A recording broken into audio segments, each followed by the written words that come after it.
Are memories physical? I think this is a good question to ask because this is a huge issue in the area of materialism, science, and Christianity. We have to understand what's going on. And I came across an article in Evolution News and Science Today from the Discovery Institute, and it's talking about slime mold, and it's by Denyse. So, a couple of things that popped out of me, and I'll go through some of them. Then I'll come back and talk about the conclusion at the very end. But I just want to note a couple things about this article. It says in recent decades, researchers have been learning about memory in slime molds. The specific slime mold here, which neither has a brain nor neurons, which is interesting. I threw this in AI to kind of get a summary of everything. So here's a summary here. So it talks about this slime mold having different abilities, memory without a brain, which is quite interesting. Slime molds have no brain or nervous system, but show signs of memory, learning, and decision making, which is quite interesting, especially since we think of the mind connected with, or memory connected with, the brain. This challenges conventional understanding of cognition, suggesting that memory may not require neurons. So there's something else going on here besides just neurons. The slime molds they have a surprising intelligence. They can solve mazes and find the shortest paths between food sources.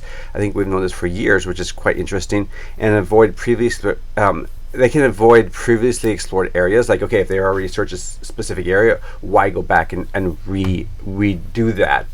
Go check out more food for that area if they already searched for that area. And they can override previous decisions, so they can write new, update their memory, update their information, how they're thinking about it, so they can, like, oh, there's some more food there.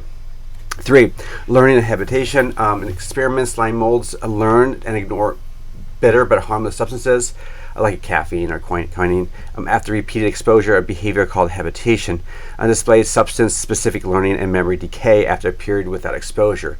So they have to continue to get this exposure to have this type of memory. Physical problem solving, they can solve different mazes. Like in Tokyo, they can figure out the fastest place from one point to another point looking for food if they put the slime mold in some sort of situation like that. Rethinking memory and intelligence.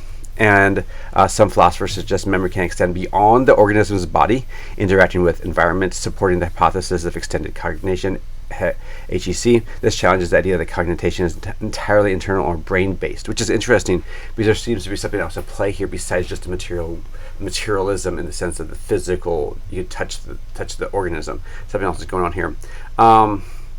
The mechanism, so we don't know what the mechanisms behind slime mold memory.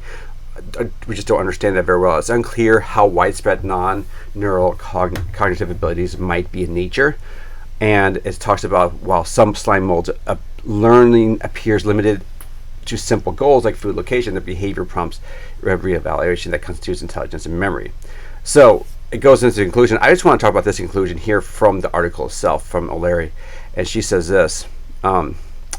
I just highlighted some things about different people talking about how the memory seems to be outside of, and cognition seems to be outside of this, or at least some parts of it.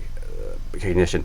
Some concluding notes from O'Leary. What deepens the problem that these findings present for traditional view of the importance of the brain to memory and learning is this slime mold is comparatively easy to study. We don't really know how many life forms among the amoeba, fungi, and the like use non-neural memory systems. If a number of them do, the problematic findings about this memory cannot be addressed simply by actively neglecting the topic of the future.